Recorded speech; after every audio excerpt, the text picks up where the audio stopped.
বাচ্চাগুলা দেখেন কি কান্না করতেছে, কারণ মায়ের টিউমার হয়ে গেছে। টিউমারটা কত বড় হয়ে গেছে, 3 বছর যাবত 3 বছর যাবত এই টিউমারটা এটা কষ্ট করতেছে। টিউমারটা নিয়ে দুইটা বাচ্চা, মাসুম দুইটা বাচ্চার দিকে তাকায় আপনারা ভিডিওটা একটু শেয়ার করে দিবেন, ধনবান কোনো ব্যক্তির কাছে পৌঁছাই দিবেন। ধনবান কোনো ব্যক্তি যদি এই ভিডিওটা দেখে হয়তো বা সহযোগিতা করতে পারবে, 100 টাকা, 200 টাকা, 1000 টাকা, 2000 টাকা দিয়ে সহযোগিতা করতে পারবে, বাচ্চাগুলা বাঁচতে পারবে। কারণ মায়ের টিউমারটা এত বড় হয়ে গেছে, ডাক্তার বলছে 1 লাখ টাকা প্রয়োজন চিকিৎসা করাইতে।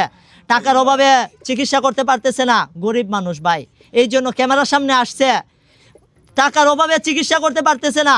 আপনারা দেশ এবং প্রবাসী ভাইরা কত টাকা কত দিক দিয়ে খরচ করেন, আজকে হয়তো বা একদিন রেস্টুরেন্টে খাবার বিল না দিয়ে এই বোনটাকে সহযোগিতা করুন।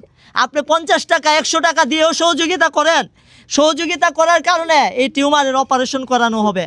দোয়া করবে ভাই আপনাদের জন্য দোয়া করবেন। যে মাসুম বাচ্চাগুলা কি কান্না করতেছে, তোমার আম্মুর জন্য কষ্ট লাগে?